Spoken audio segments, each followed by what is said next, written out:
Well, hello there. You're watching the press preview. A first look, of course, at what's on the front pages. Time then to see what's making the headlines with Kevin Maguire, Associate Editor of the Daily Mirror, and Ali Miraj, columnist at TheArticle. Welcome to both of you. So let's see the front pages then, shall we? The Guardian leading with a stark warning from the former Prime Minister Gordon Brown, who urged the PM to take control of energy firms that will not cut bills.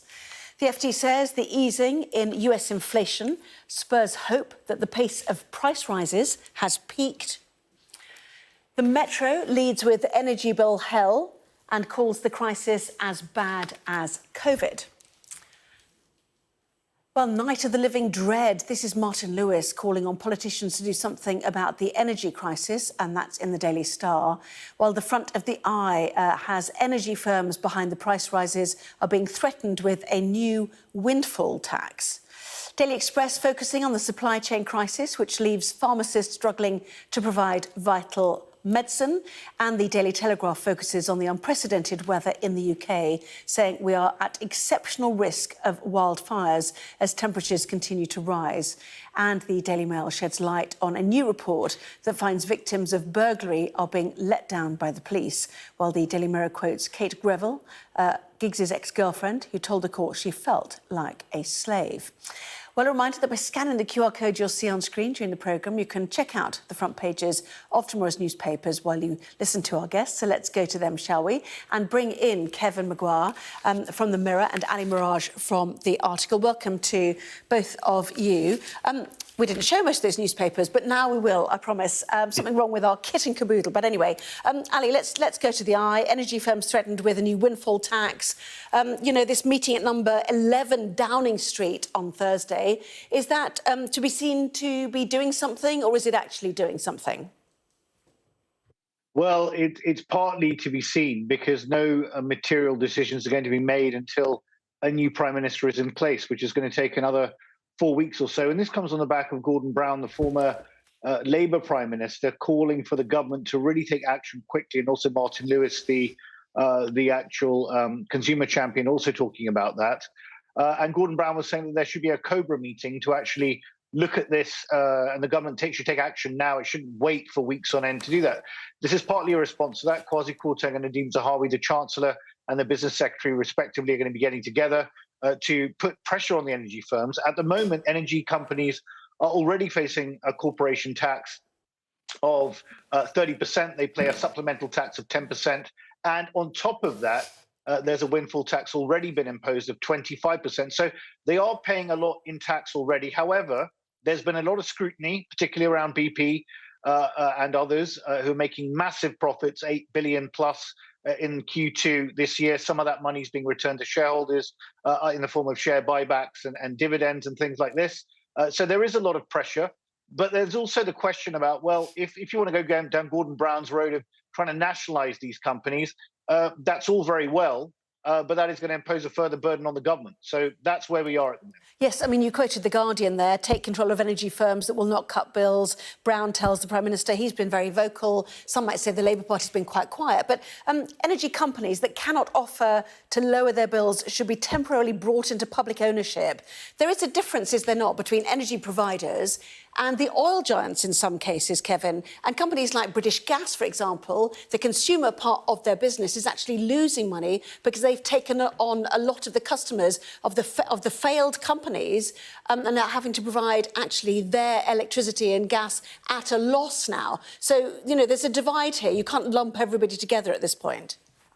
No, you're quite right, except they're all making money, producers and suppliers, because suppliers are passing on the extra prices they're being charged, which are largely as a result of Putin's unprovoked invasion of Ukraine. Well, hold on a second. Just quickly, if the energy providers are having to get the energy from the market, the wholesale prices are going rampant, as you know, and they are capped what they can charge. I know it's changing every 3 months. But they are passing it on, which is why prices are going up. And an average typical household was paying at the beginning of April this year £1,200 a year and could be paying £4,000 £4,400 a year by the beginning of next year. I mean, it's an incredible change over 9 months. It's more than a trebling. So those suppliers are passing on those extra that doesn't mean they're making the extra prices. profits. That's all the point I was making. Do carry on, yeah. Yeah, but you saw British Gas's profit rocketed to was it 1.3 billion? Was it 3 times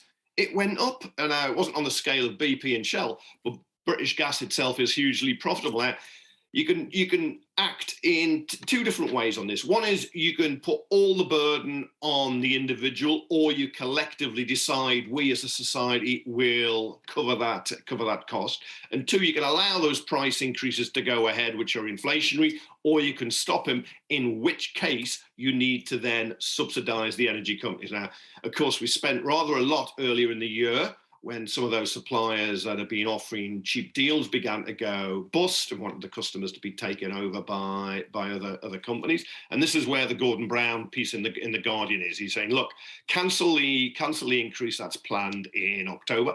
Ed Davey, the leader of the Liberal Democrats, argued this earlier on. And then you will somehow have to either subsidise those suppliers, or if they can't still commercially cope, you then take them into temporary public ownership, which is what happened with the banks, or some of the banks, RBS in particular, during the global financial collapse in 2008. So Gordon Brown's got a track record on intervening in this way. But the question is, how much of those increases, which are absolutely huge, do you allow to go on to consumers who, if you've got the median wage of £31,000 a year, that's before tax and national insurance, you're paying £4,000, £4,200, £4,400 a year, you will be absolutely crippled. And Gordon Brown earlier in the week had all those figures showing half the country will be in what's called fuel poverty, because it's spending more than 10% of their income just on their fuel bills. So there are huge political and economic and financial choices to be made here. And we started off with the I, which has Nadhim Zawari, the temporary standing chancellor. No one really expects him to be there, whether it's Rishi Sunak or Liz Truss, who is going to be the next prime minister. He's saying, well, perhaps there might be another windfall tax if energy companies don't invest more in renewable energy. Well, that's a long way off. That's an excuse not to increase the windfall tax. But yep. A lot of money, was it 5 billion or so raised by that windfall tax? It's not matched the increase in the producers' profits, which have just soared. And they haven't done that because of any extra investment. It's because of disruption and shortages in world supplies. Just means they can charge a lot more for what they've been producing for some time. So that is the market, I'm afraid. Yeah, I mean, and the market is not working in the interest of consumers at the moment. No. If you're getting huge amounts going to shareholders and consumers are having to foot that bill. This is what the whole political, economic and financial argument is just leave it to the market. But there is war in Europe. There is war in Europe, and many of those shareholders are all our pension funds. So you do need to bear that in mind. Let me get to Ali on this. Let me get to Ali on this. Now, this idea of temporary public ownership, the Gordon Brown idea, that's a stage too far, certainly for this Conservative leadership. Liz Truss, again today, rejecting the idea of any further windfall taxes, suggesting it sends out the wrong message and that it inhibits investment. The problem is, if you set a level that is beyond what you anticipated your earnings to be, then that does not necessarily change your investment plans, does it, Ali? Do you think we will see another one? Well, look, Liz Truss has been very clear that she doesn't believe a further windfall tax is the way to go. In fact, there was talk of her rescinding this original windfall tax itself, reversing it. I don't know exactly what her policy is on that right now, given the pressure that any new prime minister is going to be under. But what is clear is that only 24 hours ago, Liz Truss was saying that handouts is not the way forward. She wants to give people back more of their own money to make their own decisions, and is now trying to keep the door open to that, and is not going to be drawn on what is going to be or not be included in an emergency budget, because she knows, and anyone knows, that the position that people are going to be facing is absolutely dire. I mean, Kevin's outlined it. It's stark.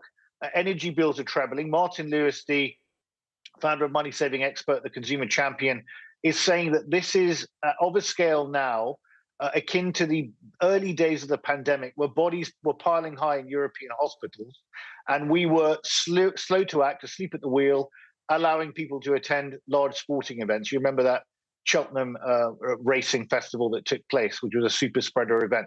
So that's what he's saying. This is dire, and the price cap is going to be reviewed at the end of August. It's then going to be kicking in October. People can't wait that long. Decisions have to be made now. That is the key thing. I mean, Rishi Sunak has been quite clear that he will give more help. He hasn't been transparent about exactly how much more. You remember back in May that 15 billion that was announced, including £400 for every household. Which, by the way, I personally, if I was Chancellor, not that I ever would be given that honour, but if I was, I wouldn't have channeled that to everyone. I would have channeled it to the poorest in society, along with the £650 that was given to people on benefits and other support as well. So it is a dire position, and just bear in mind how delicate the fiscal position is that we face. We've spent 400 billion on COVID. We've got 2 trillion of public debt. We've got rising interest rates, and we've got inflation heading towards, according to the Bank of England governor, 13.4%. This is a really, really difficult position, the worst since the 1970s. It requires competent, level-headed, grown-up government. And look, if public utilities of this nature need to be temporarily nationalized, I'm a free marketeer. I'm not in favor of nationalization generally. However, there are dire times which call for extreme measures, and we may get to that point. But let's see first what the energy companies can do further to try and alleviate some of the pain here. Yeah, Kevin, I want to move on. I know you're itching to come back. Do you mind if I move on to the blue on? No, is it?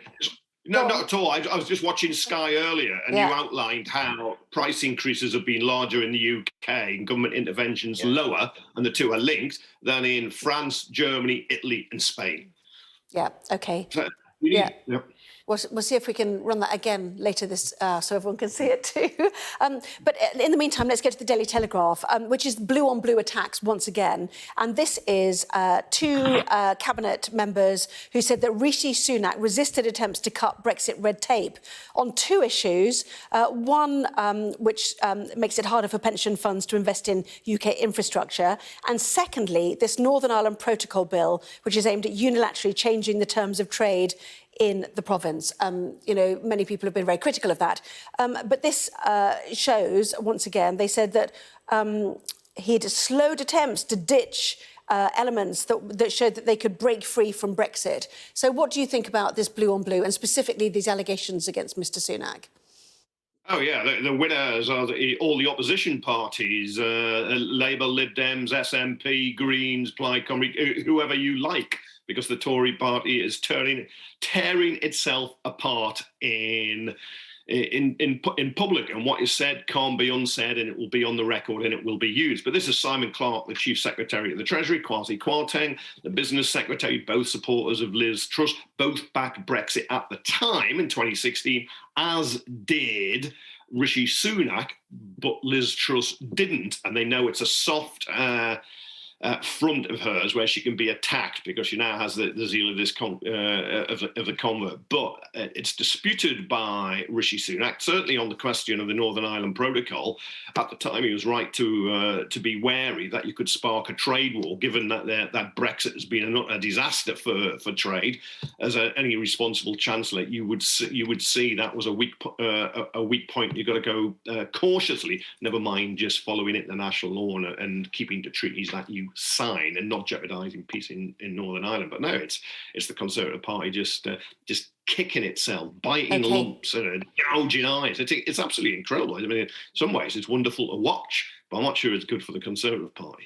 OK, lots more still to come, including the weather we are all experiencing. The Daily Telegraph is focusing on the unprecedented weather, an exceptional risk of wildfires. Back with that in just a moment.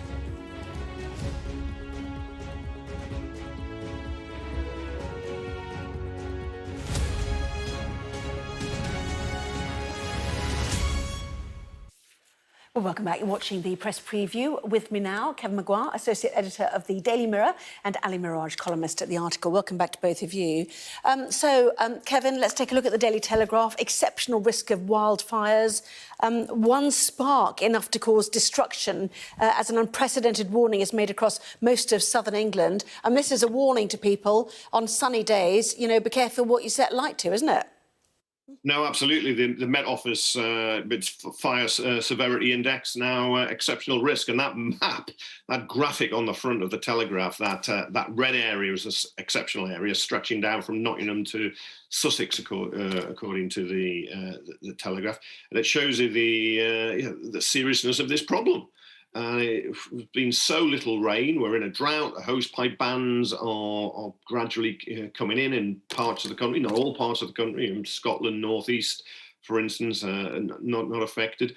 Other parts too. But there is a large swathe of the country now where it's not only that shortage of water and restrictions on how we use it, it is the fact that there is a threat to life and property. And we saw in the first heat wave, when there were record temperatures over 40 degrees, the terrible fires around London in particular, and what happened to those houses in the east of London, people losing their homes and their belongings. I think there's a warning here. We've all got to take precautions. We've all got to be careful. People using barbecues in particular, or smokers throwing away cigarettes. You could really start an inferno, and we're living now in large parts of the country in a tinderbox Britain. Yeah, National Farmers Union can't water crops, they say. Grassroots sport also threatened with chaos as the heat wave has rendered many rugby, football and cricket pitches too dangerous to use. That's how the Telegraph describes it. I mean, it's having a big impact, isn't it, on large parts of southern Britain.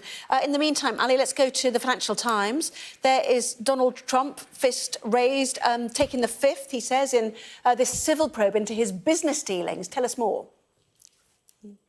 Well, I mean, this is basically a probe at his house in Mar-a-Lago resort, which happened yesterday. The FBI investigated because the National Archives were convinced that certain documents had been taken to his Mar-a-Lago house, which he describes as his beautiful home, and was intercepted by the FBI. Now, this is really now playing to Donald Trump's base. We know that he's potentially mulling a bid for his third attempt at the presidency in 2024. This is going to galvanize the base. He's already had all the issues around the January 6th Capitol riots, but Donald Trump's going nowhere. And this, again, he's now going to call into question the independence and the politicization of the judiciary in the US in what is already a very, very divided, some would say hatefully divided country, which shows no signs of quelling those divisions within it. And the Republicans, by the way, are still now in this quandary of whether to continue with Donald Trump or to cut ties with him.